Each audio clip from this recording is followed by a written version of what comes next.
बच्चों आज हम इलेक्ट्रोड विभव के बारे में पढ़ेंगे। यह है इलेक्ट्रोड विभव। ठीक है, सपोज हमने यहाँ पर कोई वैद्युत अपघट्य रखा हुआ है और इस वैद्युत अपघट्य में जैसे सपोज यह है कॉपर सल्फेट और इसमें एक धातु की छड़ डाली है, तो धातु की छड़ होगी कॉपर।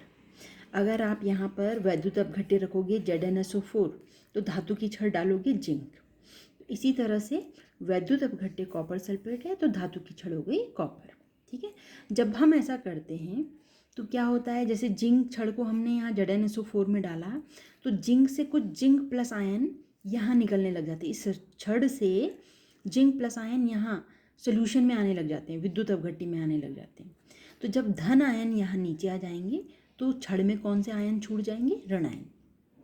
ऐसी यहाँ ऋण आयन थे, यहाँ ऋण आयन थे, तो कॉपर सल्फेट से, ये कॉपर सल्फेट था, कॉपर सल्फेट से प्लस आयन यहाँ चले जाते हैं ये, तो यहाँ प्लस प्लस आयन यहाँ चले जाते हैं, ये माइनस की तरफ अट्रैक्ट होते हैं, तो यहाँ क्या बचता है, सल्फेट माइनस। देखो उल्टा होता है, यहाँ तो प्लस आयन बढ़ रहे हैं, छड़ में हो रहे हैं माइनस आयन, यहाँ छड़ पे हो रहे हैं प्लस आयन, नीचे हो रहे हैं माइनस आयन।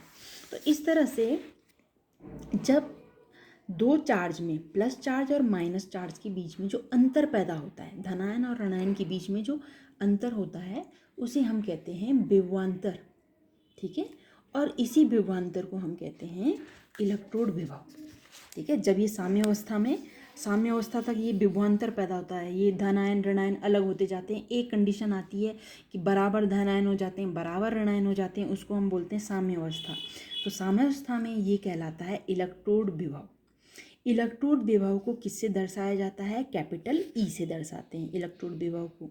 ठीक है, अब इसी में एक आ जाता है मानक इलेक्ट्रोड विभव, मानक इलेक्ट्रोड विभव।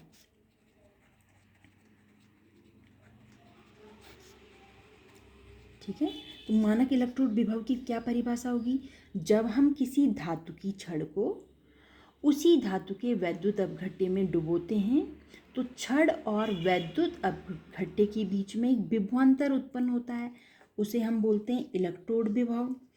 लेकिन जब ये विभवांतर उत्पन्न होता है जबकि तापमान कितना है 25 डिग्री सेल्सियस, दाब हो 1 वायुमंडलीय दाब और सांद्रता हो 1 मोलर, यानी 1 मोलर सांद्रता वाले विलयन में जब कोई धातु की छड़ डुबोई जाती है 25 डिग्री सेल्सियस पर और गैस का दाब 1 atm हो, तो उस समय जो इलेक्ट्रोड विभव धातु की छड़ और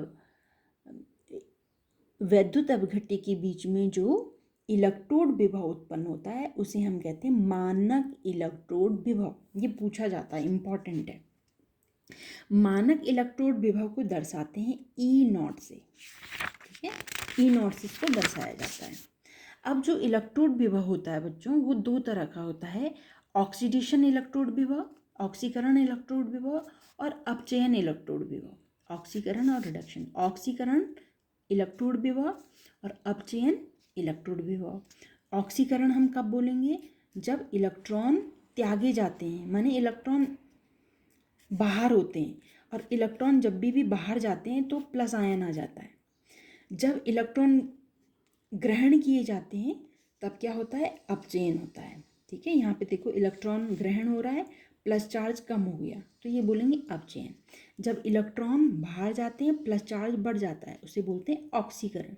तो इसे ऑक्सीकरण कहेंगे, इसको अपचयन कहेंगे। लिखने का तरीका ये होता है, अगर ऊपर से ई है, ई माने इलेक्ट्रोड विभव, लेकिन E0 लिखा हुआ है, E0 करा हुआ है, तो इसका मतलब है मानक इलेक्ट्रोड विभव। यहाँ पे आप देख रहे हो मेटल से प्लस आयन आ गया, मेटल से प्लस आयन आ गया, यानी ये क्या है, ऑक्सीकरण इलेक्ट्रोड विभव। यहाँ पे प्लस आयन गायब हो गया, Mn पहले N प्लस था फिर गायब हो गया, बोलेंगे अपचयन इलेक्ट्रोड विभव।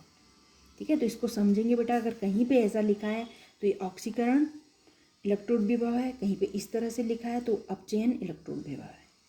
अब कोई भी अपचयन विभव ऑक्सीकरण विभव के बराबर होता है, या मानक अपचयन विभव मानक ऑक्सीकरण विभव के, इन दोनों की वैल्यू बराबर रहेगी।